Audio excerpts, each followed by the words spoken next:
Assalamualaikum warahmatullahi wabarakatuh. Perkenalkan, nama saya adalah Puspita dengan NIM 24002071.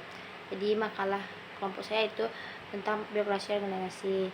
Yang pertama itu pengertian birokrasi menurut para ahli. Yang pertama, menurut Blau dan Peck, artinya untuk melaksanakan prinsip-prinsip organisasi yang ditujukan untuk meningkatkan efisiensi administratif, meskipun kadang dalam pelaksanaannya birokratisasi sering mengakibatkan adanya ketidakefisienan.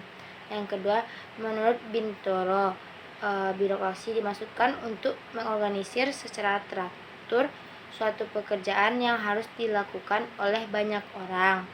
Yang ketiga, menurut Priyo Budi Santoso, birokrasi adalah keseluruhan birokrasi pemerintah yang menjalankan tugas-tugas negara dalam berbagai unit organisasi pemerintah di bawah departemen dan lembaga-lembaga non-departemen, baik di pusat maupun di daerah, seperti di tingkat provinsi, kabupaten, kecamatan, maupun desa dan kelurahan.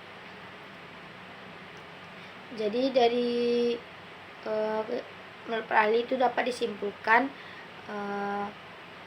bahwa birokrasi adalah suatu prosedur yang efektif dan efisien yang didasari oleh teori dan aturan yang berlaku serta memiliki spesialisasi sesuai tujuan yang telah disepakati dalam sebuah organisasi atau instansi atau lembaga pemerintah.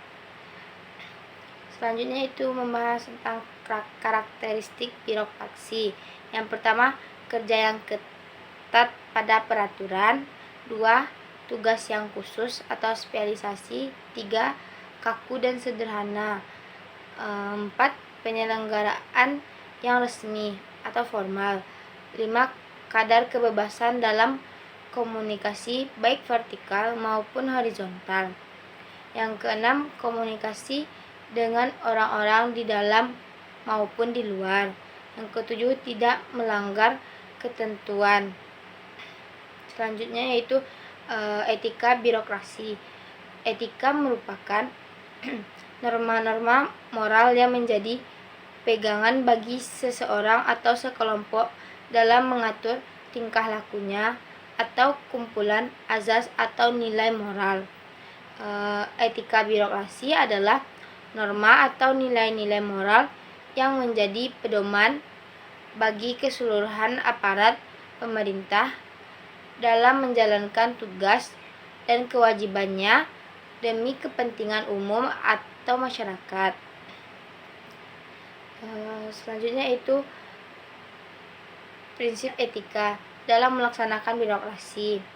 Yang pertama, proses waktu pelayanan cepat. 2. Biaya murah. 3. Tidak berbelit-belit. 4.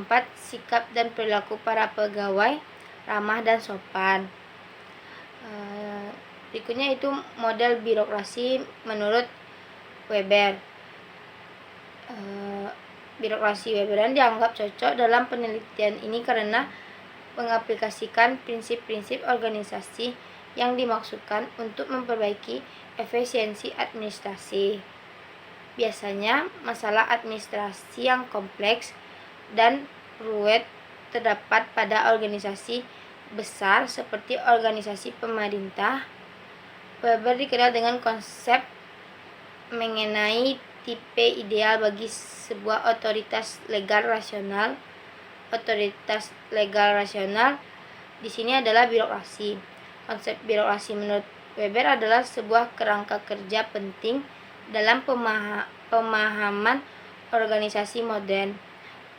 Birokrasi merujuk pada sistem administrasi atau manajemen yang memiliki karakteristik khusus yang mencakup aturan tertulis, pembagian tugas yang spesifik, impersonalitas, hierarki yang terstruktur, dan rasionalitas. Weber menekankan pentingnya adanya aturan tertulis yang menjadi pedoman bagi semua anggota organisasi. Aturan ini mencakup kebijakan, prosedur, dan pedoman yang harus diikuti dalam melaksanakan tugas. Dengan adanya aturan tertulis, tercipta transparansi dan akuntabilitas dalam pengambilan keputusan dan pelaksanaan pekerjaan. Selanjutnya itu tipe birokrasi. Yang pertama, para anggota staf hanya melaksanakan tugas-tugasnya secara impersonal sesuai susunan jabatannya. Yang kedua, terdapat hierarki jabatan yang jelas. Setiap organisasi memiliki hierarki wewenang. 3. Fungsi-fungsi jabatan. Diketahui secara jelas adanya pembagian kerja. 4. Para pejabat diangkat berdasarkan sistem kontrak. 5. Para pejabat dipilih berdasarkan kualifikasi profesional, idealnya berdasarkan pada suatu diploma atau ijazah yang diperoleh melalui ujian. Yang keenam, para pejabat memiliki gaji dan biasanya juga dilengkapi dengan hak-hak pensiun. Gaji bersifat jenjang menurut kedudukan dalam hierarki. 7.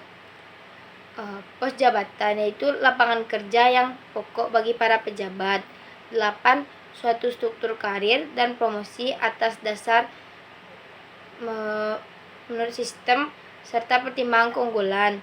9. Pejabat sangat mungkin tidak sesuai dengan pos jabatan maupun dengan sumber-sumber yang tersedia di pos tersebut. 10. Pejabat terikat pada sistem disiplin dan kontrol yang seragam. Selanjutnya itu kritik terhadap birokrasi Weber. Yang pertama, menurut Merton dan Schelling, suatu struktur yang rasional dalam pengertian Weber dapat dengan mudah menimbulkan akibat-akibat yang tidak diharapkan dan mengganggu bagi pencapaian tujuan-tujuan organisasi tersebut.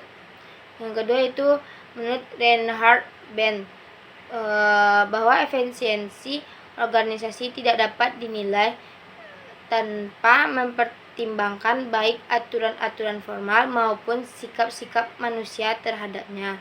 Yang ketiga, menurut H.G. Creel, Weber salah dalam melihat birokrasi rasional sebagai suatu gejala modern dan bahwa nyaris semua ciri tipe yang diadakan itu adalah di Cina sejak tahun 2000 sebelum Masehi. Yang keempat itu menurut Karl Marx, Weber menyamakan posisi pejabat dan memberi tata urutan yang tidak berasal dari bukan dirinya sendiri dengan posisi pekerja yang diambil Marx yang tidak memiliki sesuatu yang lain kecuali tenaga buruhnya. Sebenarnya masih banyak sekali kritik terhadapnya. Bisa dikelompokkan menjadi beberapa kategori, antara lain yaitu 1. Tentang struktur yang berjenjang. 2. Tentang spesialisasi unit. 3. Bentuk birokrasi yang mirip militer. 4. Adanya penekanan aspek legalitas. Selanjutnya itu kekuatan dan kelemahan birokrasi Weber. Yang pertama itu kekuatan tergolong atas 3. Yang pertama itu terdapat aturan serta prosedural dalam suatu organisasi. Yang kedua itu mempunyai spesialisasi pekerjaan dan job description yang jelas. 3. Ada hierarki otoritas yang formal sehingga memudahkan pengkoordinasian. Yang kedua yaitu kelemahannya. Yang pertama, hierarki otoritas yang formal mengurangi fleksibilitas. Yang kedua, spesialisasi dan diferensiasi yang menyimpang. 3. Kerja minim. 4. Formalisasi menciptakan ketidakpastian wewenang. Sekian dari presentasinya. Apabila ada kata-kata salah, mohon dimaafkan. Wassalamualaikum warahmatullahi wabarakatuh.